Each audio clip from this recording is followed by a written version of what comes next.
দুর্নীতি নিয়ে কয়েকদিন ধরেই বেশ আলোচনা, বিশেষ করে সরকারি দপ্তরগুলোতে দুর্নীতির যে মাত্রা সেটি আমাদেরকে অত্যন্ত বিচলিত করে। এবং সরকারের পক্ষ থেকে যথারীতি দুর্নীতিকে সবসময়ই এক ধরনের অস্বীকার করা হয়, মানে যারা দায়িত্বে থাকেন তারা বলেন যে না, দুর্নীতি নেই, কিন্তু আন্তর্জাতিক বিভিন্ন সংস্থার যে তথ্য এবং দেশের যারা সাধারণ মানুষ আমরা সবাই জানি যে দুর্নীতি আমাদেরকে একেবারে খুব ঘিরে ধরেছে এবং অক্টোপাসের মতো ঘিরে ধরেছে। আমরা দুর্নীতি থেকে কোনোভাবেই মুক্ত হতে পারছি না, নানাভাবেই সাধারণ মানুষ কিন্তু দুর্নীতির শিকার হচ্ছেন। দুর্নীতি কিভাবে এরকম একটি ভয়ানক রূপ নিল তার উত্তর খোঁজা কিন্তু আমাদের জন্য অত্যন্ত জরুরি। আমরা যদি দেখি আওয়ামী লীগ বিএনপি নির্বিশেষে সব দলের আমলেই দুর্নীতিকে এক ধরনের উৎসাহ দেওয়া হয়েছে। মানে মুখে বলা হয়েছে যে দুর্নীতির বিরুদ্ধে অবস্থান জিরো টলারেন্স, যেমন বর্তমান সরকারও এবং সরকারের সব পর্যায় থেকে বলা হচ্ছে যে দুর্নীতির বিরুদ্ধে যে অবস্থান সেটি জিরো টলারেন্স। এমনকি দুর্নীতি দমন কমিশনের যে ভূমিকা সেটিও ভাবটা এরকম যে দুর্নীতির বিরুদ্ধে একটা শক্ত অবস্থান আছে, কিন্তু বাস্তবে কিন্তু সেটা দেখা যায় না। বরং বিভিন্ন সময়ে দুর্নীতিকে উৎসাহ দেওয়ার মতন কাজ করা হয়েছে, সেটা আওয়ামী লীগ বিএনপি সব দল নির্বিশেষেই, মানে সব যখনই যে দল ক্ষমতায় ছিল তারা এই কাজটি করেছে। ডেইলি স্টার তাদের বাংলা ভার্সনে একটি প্রতিবেদন প্রকাশ করেছে, সরকারি কর্মচারী বছরের পর বছর ধরে শিথিল হচ্ছে দুর্নীতি বিরোধী আইন ও বিধিমালা। বাহরাম খান এই প্রতিবেদনটি করেছেন এবং এই প্রতিবেদনে তুলে ধরা হয়েছে কিভাবে বিভিন্ন সময়ে সরকারি কর্মকর্তাদের দুর্নীতির যে শাস্তি সেটাকে শিথিল করা হয়েছে, মানে দুর্নীতিকে এক ধরনের প্রমোট করা হয়েছে। এই প্রতিবেদনে বলা হচ্ছে যে সরকারি কর্মচারীরা দুর্নীতি বা অনিয়মে জড়ালে তাদেরকে যুক্ত কর্মচারীদের শাস্তির যে মাত্রা সেটি কমানো হয়েছে। এতে সরকারি কর্মচারীদেরকে দুর্নীতি অনিয়মে লিপ্ত হওয়ার সুযোগ তৈরি করা হচ্ছে বলে মনে করেন বিশেষজ্ঞরা। কয়েকটি বিষয় এই প্রতিবেদনে উল্লেখ করা হয়েছে, আমরা একটু দেখে নিতে পারি। এর মধ্যে একটি হচ্ছে যে বিএনপি ও আওয়ামী লীগ নেতৃত্বাধীন দুই সরকারই এ সংক্রান্ত আইন বিধিমালা সংশোধন করে দুর্নীতির শাস্তি কমিয়েছে। অন্তত 3টি আইন ও বিধিমালা বিশ্লেষণ করে এই তথ্য পাওয়া যাচ্ছে। সরকারি কর্মচারী শৃঙ্খলা ও আপিল বিধিমালা 1985 সংশোধনের মাধ্যমে 2018 সালে কর্মকর্তা কর্মচারীর বিরুদ্ধে দুর্নীতির অভিযোগ তদন্তে প্রমাণিত হওয়ার পরও শাস্তি হিসেবে তাকে তিরস্কার অন্তর্ভুক্ত করেছে কর্তৃপক্ষ।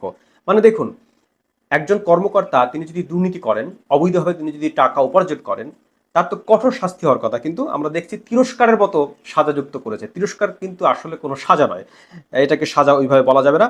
তো এই সংশোধনীর আগে এই শাস্তি ছিল বাধ্যতামূলক অবসর, চাকরি থেকে অপসারণ বা চাকরি থেকে বরখাস্ত। মানে খুব লঘু একটা শাস্তি নির্ধারণ করা হয়েছে, অনেকটা গুরু পাপে লঘু দণ্ডের মতো অবস্থা। তিরস্কার কোনোভাবেই এক দুর্নীতির সাজা হতে পারে না। মানে আগেও যে সাজা ছিল, যে এই যে বাধ্যতামূলক অবসরের কথা বলা হচ্ছে বা চাকরিচ্যুতির মতো কথা বলা হচ্ছে, সেগুলো থেকে কমিয়ে শুধু তিরস্কার সংযুক্ত করা হয়েছে। জনপ্রশাসন বিশেষজ্ঞ ফিরোজ মিয়া বলেন, দুর্নীতি বিরোধী নিয়ম নীতি শিথিল করা হলে দীর্ঘমেয়াদী এর ক্ষতিকর প্রভাব পড়ে। যদি তদন্তে পাওয়া যায় যে একজন সরকারি কর্মচারী দুর্নীতিতে জড়িয়ে ছিলেন, তাহলে ওই ব্যক্তি কেন চাকরিতে থাকবেন? কেন অন্য কর্মকর্তারা দুর্নীতিবাজ ব্যক্তির পাশাপাশি কাজ করবেন? সহকর্মীরা কি বার্তা পাবেন? দুর্নীতিবাজ কর্মকর্তাদের জবাবদিহিতার উপরে উনি জোর দেন এবং বলছেন যে সরকারের উচিত স্বচ্ছতা বজায় রাখতে কঠোর দুর্নীতি দমন বিধি প্রণয়ন করা। এখানে কয়েকটি ঘটনারও বর্ণনা দেওয়া হয়েছে কিভাবে দুর্নীতিবাজ কর্মকর্তারা বিভিন্ন সময়ে পার পেয়ে গেছেন। যেমন 2020 সালের একটা ঘটনা বলা হচ্ছে যে একজন কর্মকর্তা তিনি দুর্নীতি করে 7 কোটি টাকা আত্মসাৎ করেছিলেন, কিন্তু পরে তাকে দেখা যায় তাকে পদাবনতি দেওয়া হয়েছে। মানে তার চাকরি তো চলে যাওয়ার কথা, তার জেলে থাকার কথা, তার বদলে তাকে চাকরিতে আছেন তিনি, তাকে একটু লঘু সাজা দেওয়া হলো, মানে তাকে একটি পদ কমিয়ে দেওয়া হয়েছে। ফিরোজ মিয়া জনপ্রশাসন বিশেষজ্ঞ, উনি এ প্রসঙ্গে বলছেন যে প্রমোদ যে অপরাধ করেছেন তার সঙ্গে এই শাস্তি সামঞ্জস্যপূর্ণ নয়।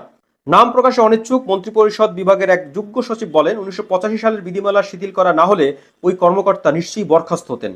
তিনি যতক্ষণ থাকবেন ততক্ষণ তার সৎ সহকর্মীরা এটি নিয়ে অস্বস্তি বোধ করবেন। খুব স্বাভাবিক যে দুর্নীতিবাজদের যখন সুযোগ সুবিধা দেওয়া হবে তখন সৎ কর্মকর্তারা কিন্তু নিরুৎসাহিত হবেন, মানে তাদের জন্য একটা হতাশার জায়গায় পরিণত হবে। এটা কিন্তু প্রশাসনের জন্য অত্যন্ত খারাপ। আমাদের প্রশাসনের সব কর্মকর্তা দুর্নীতিবাজ এমন নয়, অনেক সৎ কর্মকর্তা আছেন, তারা কিন্তু এই দুর্নীতিবাজ কর্মকর্তাদের দাপটে কিন্তু কোণঠাসা হয়ে আছেন।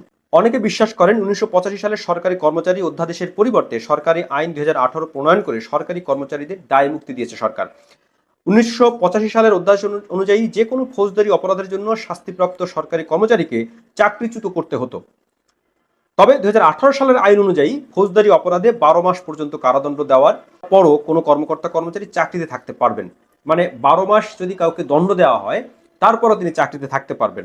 মানে সাজাটা এত সহজ করা হয়েছে যে দুর্নীতিবাজ সহজেই ধরে নিতে পারেন যে আমি যদি দুর্নীতি করিও আমাকে কঠোর শাস্তির মুখোমুখি হতে হবে না।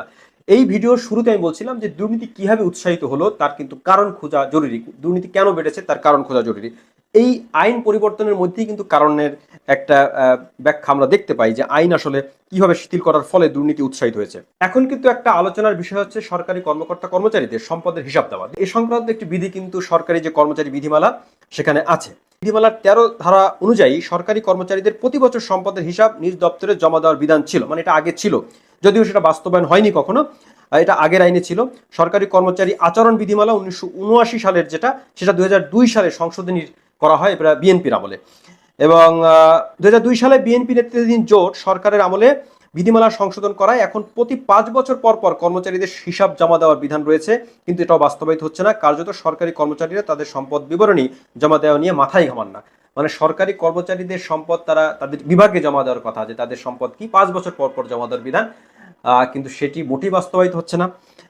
সুতরাং এই সংশোধনীটি করা হয় 2002 সালের। আগের যে আইন ছিল সেখানে কিন্তু এটা প্রতি বছর জমা দেওয়ার একটা বিধান ছিল। তার মানে আমরা দেখছি যে পর্যায়ক্রমে আইন শিথিল করা হয়েছে। মানে দুর্নীতির পক্ষে, দুর্নীতির বিরুদ্ধে জিরো টলারেন্সের যে কথা বলা হচ্ছে সেটি নয়, বরং দুর্নীতির পক্ষে আইন শিথিল করা হয়েছে।